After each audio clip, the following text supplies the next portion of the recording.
Olá, pessoal, tudo bom com vocês? Sejam bem-vindos ao nosso segundo vídeo aqui sobre empresário, né? Direito empresarial. Nós estamos aí numa sequência de 3 vídeos para entender direitinho atividades que são consideradas empresárias, atividades que não são consideradas empresárias e uma série de exceções que nós vamos tratar no último vídeo. Esse é o segundo vídeo da série e eu quero falar para você que, se você não é inscrito ainda no canal, inscreva-se, você é bem-vindo e compartilhe esse vídeo aí com os colegas para que nosso trabalho aí seja divulgado. Vou compartilhar com você a minha tela para nós conversarmos sobre atividades que não são consideradas empresárias. O artigo 966 do Código Civil, ele traz a definição de empresário. Só que nós temos um parágrafo único, e esse parágrafo único, ele fala que não é considerado empresário, atividades que não são empresárias, e tem uma exceção também aí que nós vamos trabalhar. Então, vamos ler? Olha só. Não se considera empresário quem exerce profissão intelectual de natureza científica, literária ou artística, ainda com concurso de auxiliares ou colaboradores, salvo se o exercício da profissão constituir elemento de emprego. Olha só que bacana. Eu tenho que passar uma observação aqui antes da gente continuar. Essas atividades que não são consideradas empresárias, gente, esse artigo 966, parágrafo único, ele fala que não é considerado empresário quem exerce essas atividades. Só que quem exerce essas atividades pode ter uma sociedade, né? E essa sociedade vai ser uma sociedade civil. E nós chamamos de sociedade simples, que é uma sociedade voltada exatamente para essas pessoas que exercem atividades que não são consideradas empresárias. Que quem rege não é o direito empresarial, e sim o direito das obrigações, tá? Mas vamos entender quem são essas atividades aí, para ficar um pouco mais fácil? Vamos lá. Atividades intelectuais de natureza científica. Nós temos o dentista, nós temos o médico, nós temos aí o engenheiro, nós temos aí uma série de pessoas, o advogado, por exemplo, que exercem atividades intelectuais. Então, nós temos também atividade intelectual literária, que é o autor de livros, temos aí atividade intelectual artística, por exemplo, um pintor, um músico. Né? Por que essas atividades não são consideradas empresárias? Vamos tentar entender? Gente, geralmente essas atividades, elas são de caráter personalíssimo. Quando eu quero contratar, por exemplo, um pintor para fazer aí uma pintura do meu retrato, por exemplo, eu quero que seja ele. Não dá para ele terceirizar. Não dá para ele mandar outra pessoa no lugar dele. Né? Quando muitas vezes eu quero marcar uma consulta com um advogado, doutor Paulo, eu quero que seja o doutor Paulo.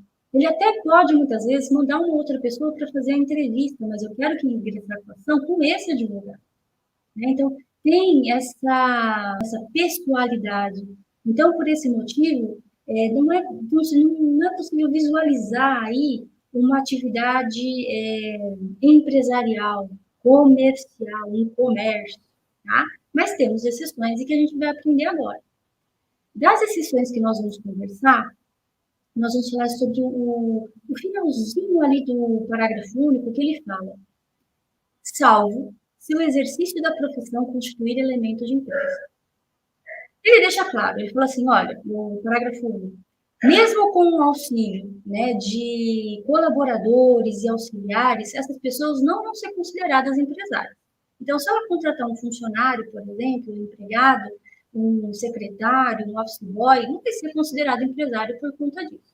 Inclusive, é importante frisar o seguinte, não tem nada a ver eu ser empresária e o direito do trabalho. São coisas diferentes.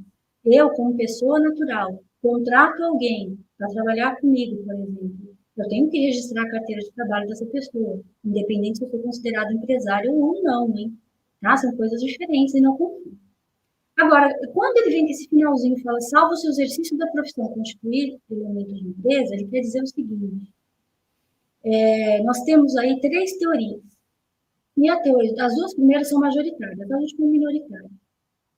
Olha só, vamos para a primeira, teoria da pessoalidade. Lembra que eu falei que essas atividades têm um caráter personalíssimo?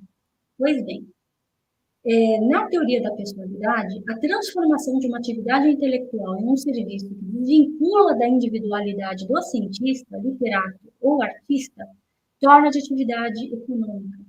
Então, se eu tirar essa pessoalidade, se ele puder, por exemplo, encaminhar uma outra pessoa no lugar dele, isso desvincula essa pessoalidade, tá?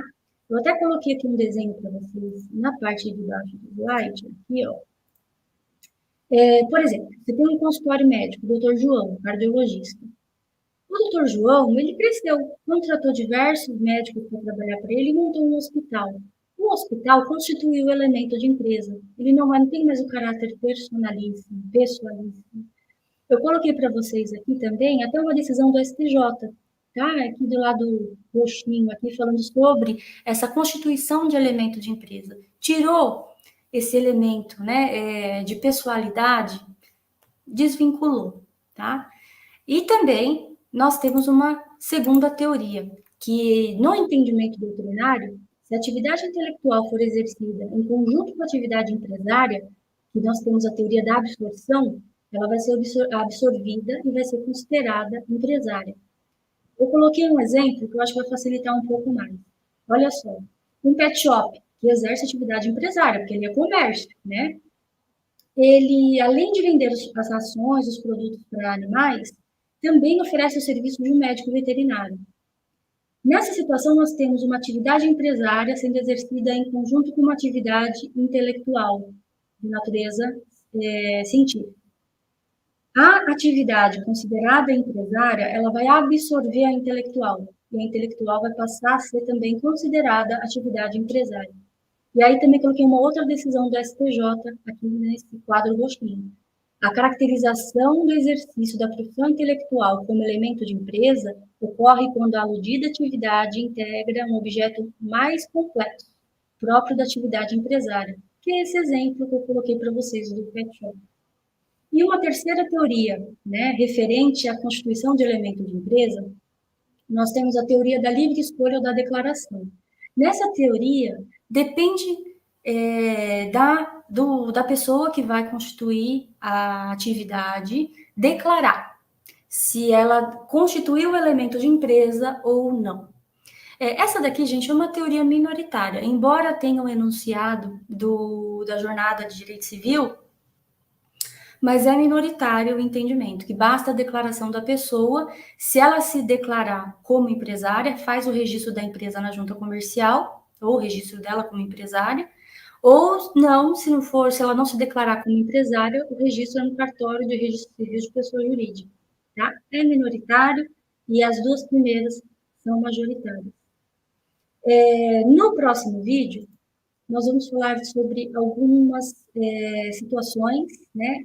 Uma atividade que não é considerada empresária, outras atividades, que não vou contar aqui, vou deixar para o próximo vídeo. Uma que escolhe se quer ser considerada empresária ou não, e uma outra que, embora tenha todas as características, o legislador retirou do rol de empresário.